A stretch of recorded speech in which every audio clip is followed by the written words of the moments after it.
So today we're going to discuss OKC. Will they ever win a title with the roster they have? Let's get into it.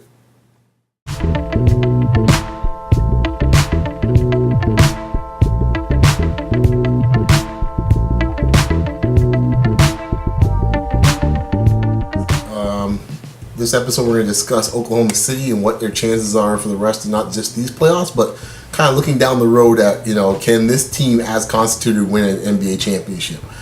I'll be up front. I don't think they can, and I'm going to just go through just a couple of reasons why I don't think that's the case.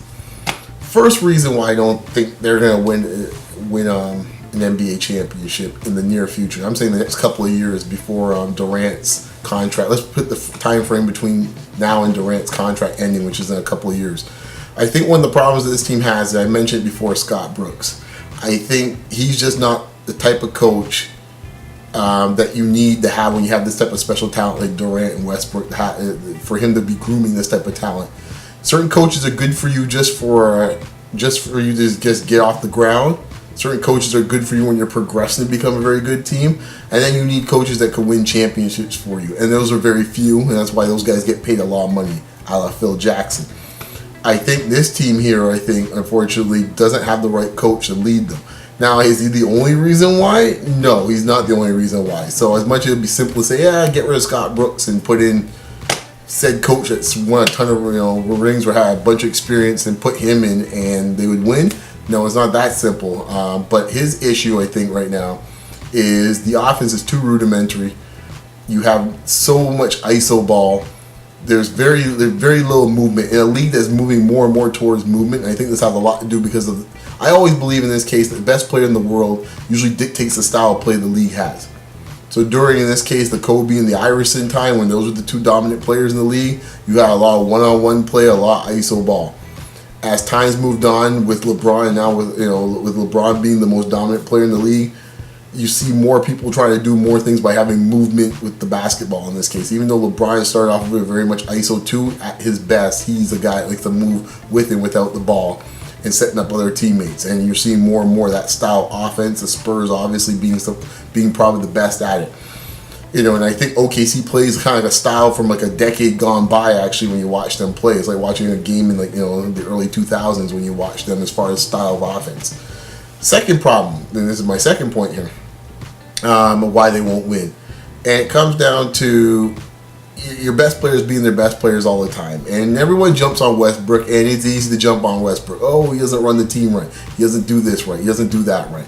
But to me, I look closer at what Durant is doing and what he's not doing. And to me, if he wants to get that next level, and he's tired of being second place, I agree with Chuck, man. He's got to get a post-up game. I mean, you cannot have 6'3" guys pushing you out to 18 feet out from the hoop, and you're turning around shooting jump shots, and then we're getting the ball stripped from you, or throwing into double teams. It's just not going to work.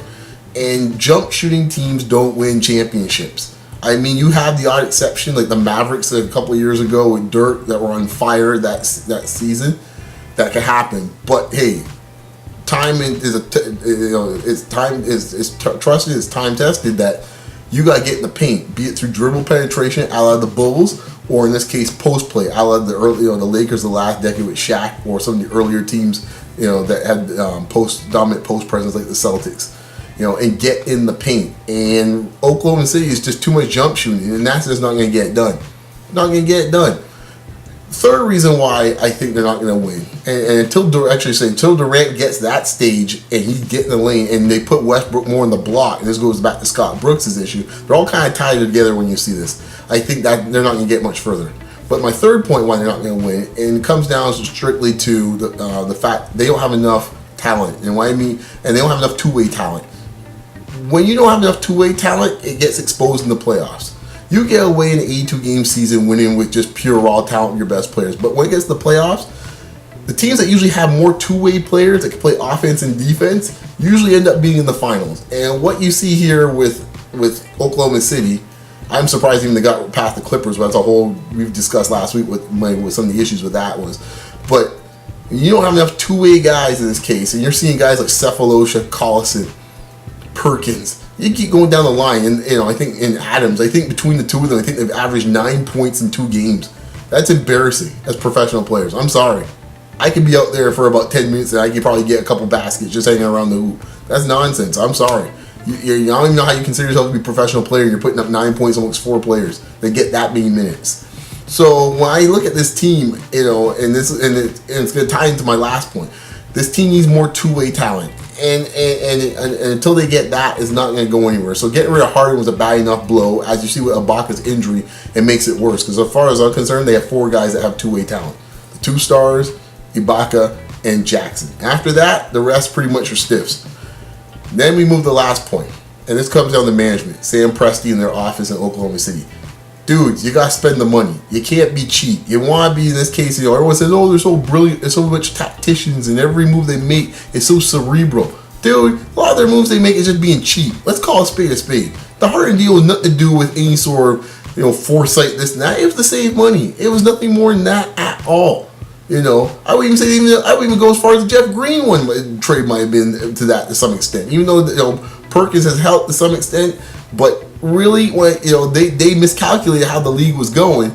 They thought in this case they needed power players for what the league was going to be at that time, not realizing the league would change right in front of them, and a Perkins pretty much would become obsolete to some extent. So I just think right now when you look at this team, the cheapness of the team from the standpoint of the roster, and even the coach. I mean, Scott Brooks is cheap in this case as a coach. I'm sure he's in the bottom third in this case in payroll. It comes for a guy that's actually got such a high winning record. They want to pay for a big time coach. True, a big time coach may not want to live in Oklahoma City for most of the year, but at least you try. So if you're not willing to put that type of talent and that type of coaching talent around 2 key star players, I mean, these dudes are gonna go down like Stockton and Malone. That's how I see it. So until these guys want to put down the do-re-mi, I see Oklahoma City in this situation every year, and then folks can blame about Westbrook doing this, and that's why Durant won't win, or the coaching staff, or what else they're going to gripe about, oh yeah, injuries and whatever. No, it comes down to it, you don't have the talent. So that's my point, that's how I feel about it. Yo guys, hit me up on Twitter at Beyond the Locker Room.